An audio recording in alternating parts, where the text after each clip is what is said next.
Chilling tales for dark nights.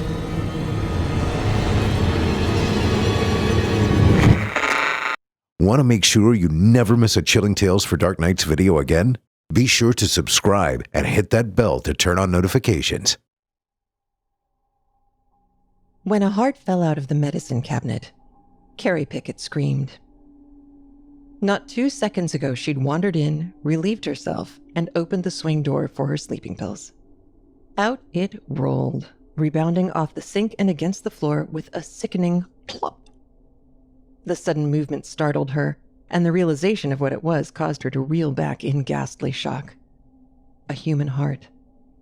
A human heart on her floor. One of her hands clasped over her mouth, and the other searched blindly for the doorknob behind her. Twisting it open, she lunged out of the room as though the heart were about to give chase. A moment or two later, she gingerly peeked back into the bathroom. The heart was still on the floor, its wet creases reflecting tiny pins of light. Its red shape flexed, and a second after, loosened. Once. Twice. Several times. A low, muffled sound similar to a dove's coo slipped out of Carrie's throat. It was still beating, pumping nothing but air out of its dark chambers. Mechanically, she rushed to the kitchen and clutched a handful of napkins. For whatever reason, she felt better holding them. When she returned, the heart was gone. Arteries and all, it left no blemish on the floor or cloudy splatter on the sink where it had ricocheted off. Fight and relief flushed through her system. She shuddered, thankful that the thing was gone, but horridly perplexed as to what had just transpired. Did she imagine it? Or had it actually happened? For the next few hours, ranging minute to minute, she'd poke her head through the door, checking if the heart had returned. When enough bravery accumulated, she opened the cabinet and sifted through it. No weird marks, no heart-sized trapdoors, nothing deranged at all. Just your imagination, the soft voice of coping whispered. You need more sleep. No more scary movies for you at night. The sleeping pills. Check the expiration date on your sleeping pills. Reassuring as these thoughts were, she could not get the image of a heart on her floor out of her mind. So vivid and wet and horrifically corporeal. A visual fallacy was one thing, but she'd heard it smack wetly against the floor, watched it beat with some ungodly pulse.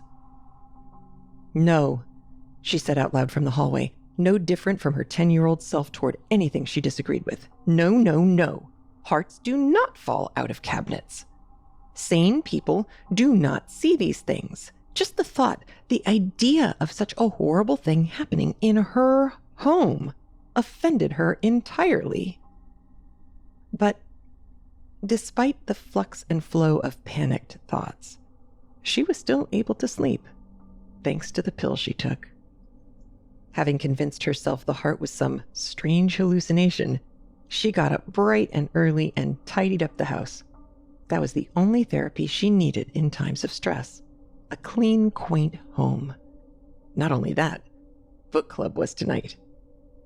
Carrie loved the meetings and found them to be the only thing she looked forward to throughout the week. It reminded her of how far she'd come in her lovely life, in a lovely neighborhood, with lovely friends. I belong here, she told herself often. I deserve this. Skipping the bathroom entirely, she decided to clean the sewing room where her mother's ashes sat on the oak sewing table. The urn was navy blue with a white flower grafted into its design. Next to it, a picture of Marianne Pickett smiled, hair a perfect Farrah flip. She was once an avid dressmaker before the Alzheimer's set in. The words sat in a row of ugly letters within Carrie's thoughts and still made her shudder. Draped lazily over a chair was her mother's favorite cottony white shawl. It had rarely not been hanging over her mother's thin shoulders. She'd found it in a rummage sale and instantly fell in love. They were practically giving it away, her mom had declared. Carrie used to despise the shawl and groan when it accompanied them on every one of their outings. The unsettling pattern was stitched so it resembled hollow-eyed faces with grimacing open mouths, silently wailing. It was neither cute nor lovely. The Alzheimer's had struck so fast it was frightening. The first Carrie noticed was the rapid shift in her mother's personality. Memory was the first to go, followed by a sheer cliff of paranoia. She was convinced that someone was sneaking into her house and stealing things or moving them to different rooms. Then she believed someone or something was in her closet, scratching at the door.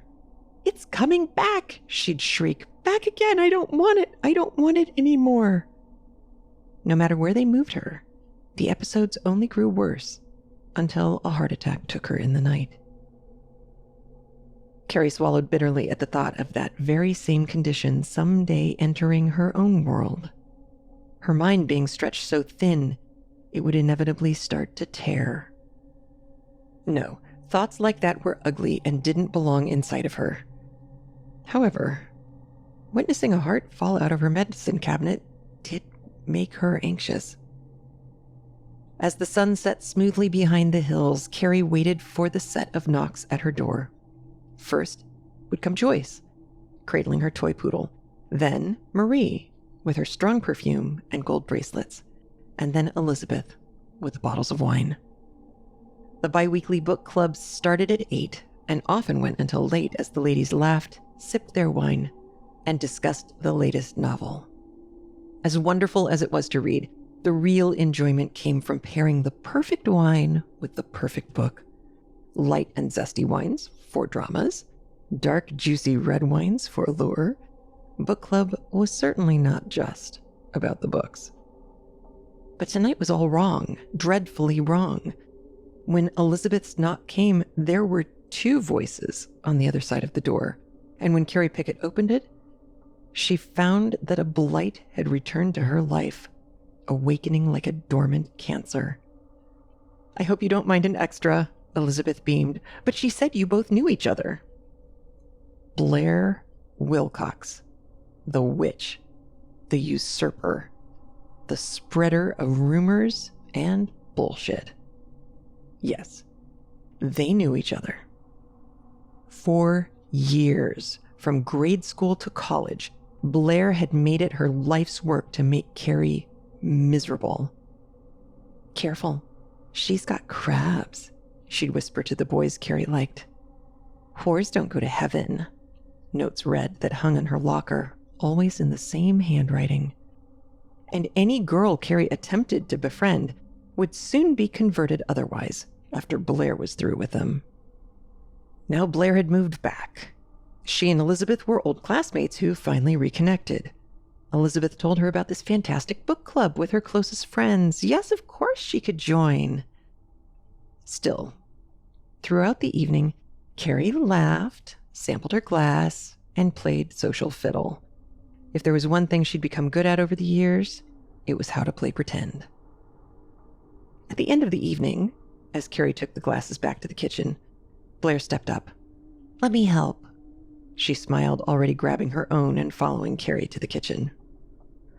The moment they were both alone, Blair let out an uncomfortable sigh. "Hey, I know how heinous I was to you back then, and frankly, there's nothing I can do to take any of it back." She paused and looked away remorsefully. "I want to apologize. You didn't deserve any of it, and I wouldn't blame you if you hated me for the rest of your life." "No problem," Carrie said with a stitched-up smile. "It's all water under the bridge. Honest."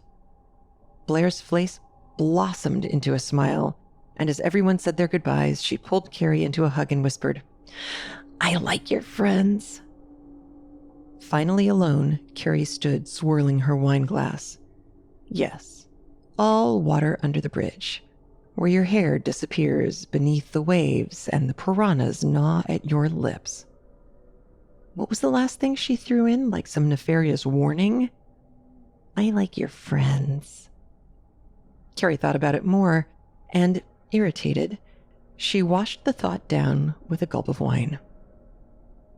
That night, the quiet acoustics of the hallway were disturbed by her pacing feet. She took a deep breath and stared reluctantly at the bathroom door, thinking herself ridiculous for even feeding such a fear. But there was fear, nonetheless. Stop it. There's nothing to be afraid of, she snapped at herself, reaching for the door.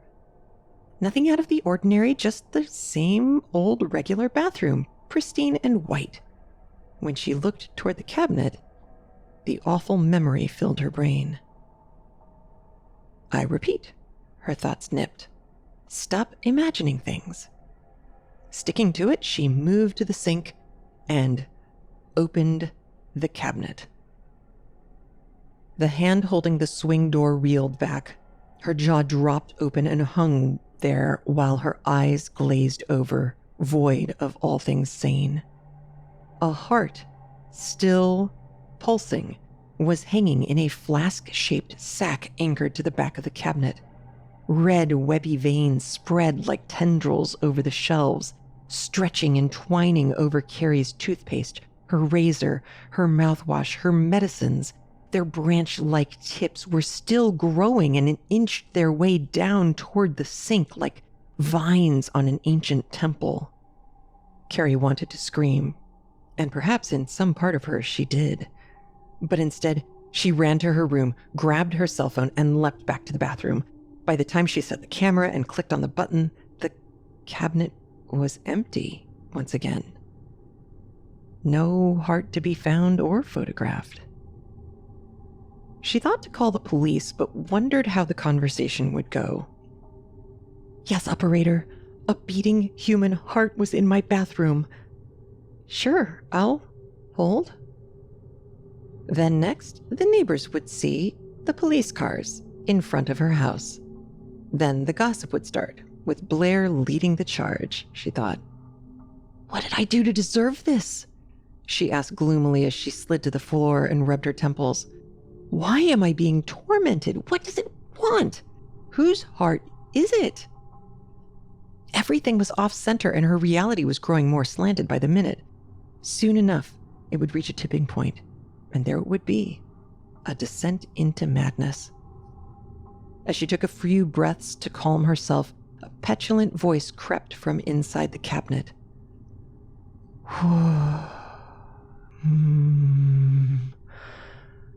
Shawl. As if by itself, Carrie's body left the floor and ended up in the garage where she grabbed a box of nails and a hammer. Slamming the cabinet closed, she nailed each and every side shut.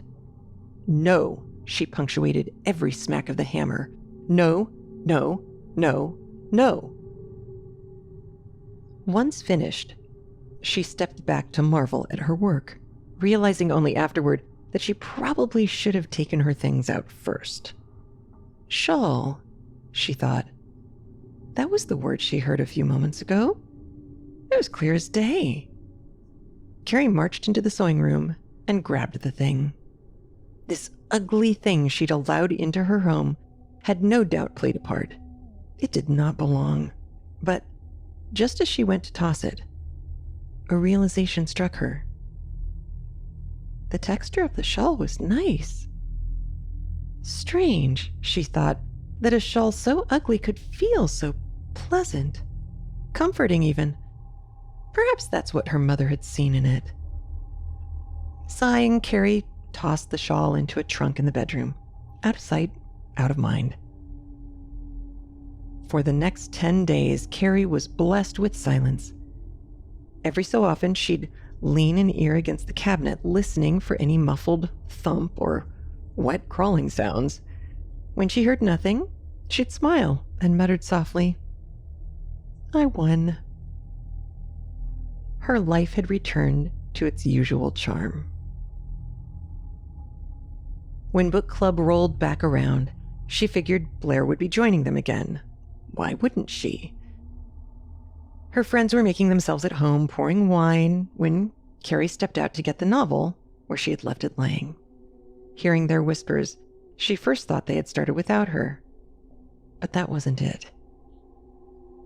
They were leaning in close, whispering, and who was leading the quiet chatter but Blair, and her voice spreading like poisonous vapor, whispering things to her friends on her couch in her home. As Carrie entered, the mutters dissipated. "What were you all talking about?" she asked as she took a seat. "Just some book ideas," Marie giggled before turning back to the novel, leaving Carrie in a wake of doubt.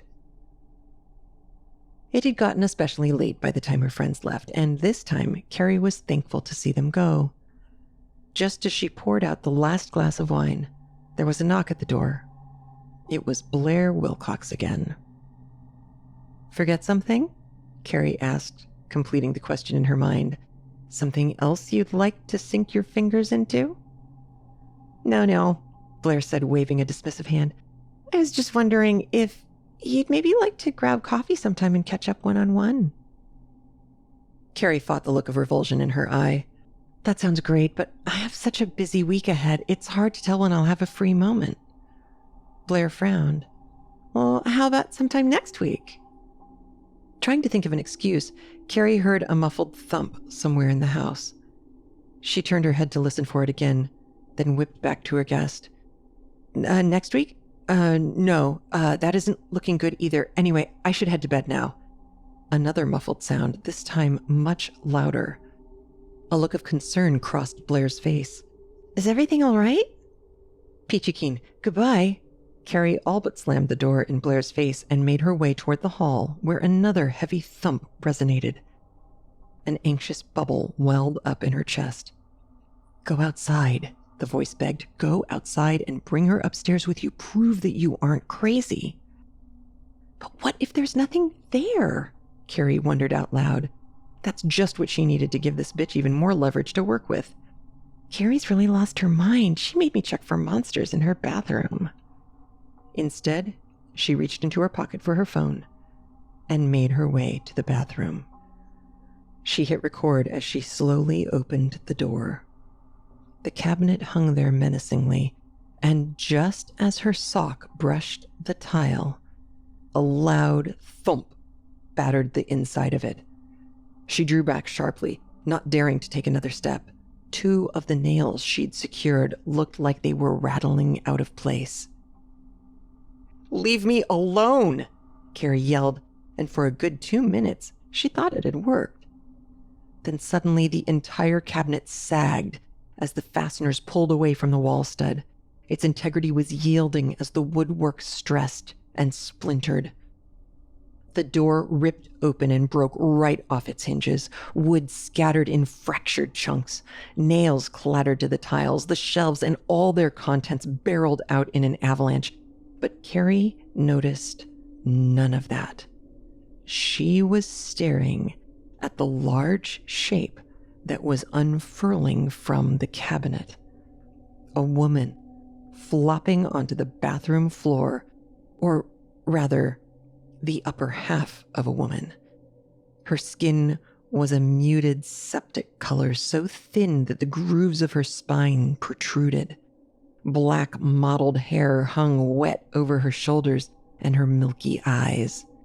The bottom half of her jaw was gone, leaving a blue, shriveled tongue to swing and wriggle. And although her mouth hung loosely open, that same petulant voice oozed out. "Where's my shawl?" The arms, thinned down to their joints, dragged the torso closer. The fingers, grotesquely long, scraped against the porcelain. No legs trailed behind it, but ragged, stringy endings, and lying exposed in the cavity of her ribcage was the pulsing heart. "Alzheimer's take me now," Carrie uttered, stumbling toward the hallway. The phone slipped from her grasp. She slammed the door closed. This isn't real. It's crazy. This can't be real. The hands scratched at the door. An ugly finger slipped out and felt its way around the carpet. Not real, Carrie screamed, bashing at it with her heel. The finger snapped to the side as its bone jutted hideously outward. "Where's my shawl?" the voice repeated, so close now she could feel the nip of cold breath at her ankles. Screaming as she ran, Carrie careened down the hallway, grabbing her keys and racing to the car. Even as she pressed on the gas and raced down the street, she could not stop screaming. At first light, the glow of the rising sun crept sluggishly over the house. Birds had started to chirp, and the grass was heavy with morning dew. Carrie Pickett slowly pushed the door to the house open and uneasily slipped inside. She was holding a knife, the price tag still on it. The house was quiet, like nothing had happened. When she was certain the coast was clear, Carrie darted into her room, ripped the shawl from the trunk, and tossed it into the gas fireplace. It took mere seconds before Carrie was watching the flames creep over the embroidered, wailing faces. "Not my shawl! Not my beautiful shawl!" Her mother's voice was shrill, but the thing did not burn. It defied all logic, all physical rationality. Carrie watched a blend of amazement and horror as the flames seemed to waft away from its woven texture. "You are cursed," she muttered to it as she twisted the valves and waited for the flames to die. "You cursed my mother. Now you've cursed me." She left the shawl and went back upstairs where the bathroom door was still shut. Hoping she'd find the bathroom spotless like before, she hesitantly opened it. Everything was still a mess, with bits of marred cabinet and contents spread all over the place. Reminders that what she had experienced really had happened, that it was all real, that it existed. Using a broom, Carrie retrieved her phone to watch the cabinet door rip out of its socket. She heard her own yelling, but there was no woman in the frame, no voice calling out to her. What had been demanding the shawl? A ghost? A demon? She wanted to wallow, to bury herself in a new crooked reality. What if she threw it out completely? What if that only makes it worse? Then pass on the curse, a voice whispered in her thoughts. Sell it in a pawn shop. Have a rummage sale. Get rid of it. Horrible as the gesture sounded, she'd be lying to herself if she said it didn't provide a bit of comfort. It's a way out, however wicked. But could she really live with herself? After some thought, Carrie made up her mind. It was noon when she pulled up to the White House.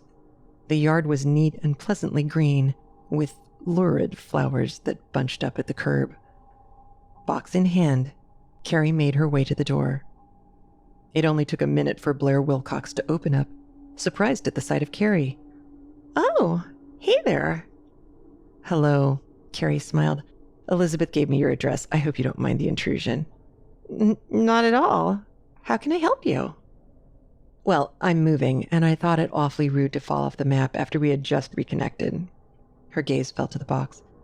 "Your apology meant the world, and I thought what better way to thank you than giving you something in return." "Oh, you didn't have to do anything like that," Blair shrugged dismissively. "Please," Carrie said, holding out the box. "I really want you to have this." Blair took the box and nodded. "Well, thank you. I appreciate the gesture." To which Carrie smiled and said sweetly, "So do I." Chilling tales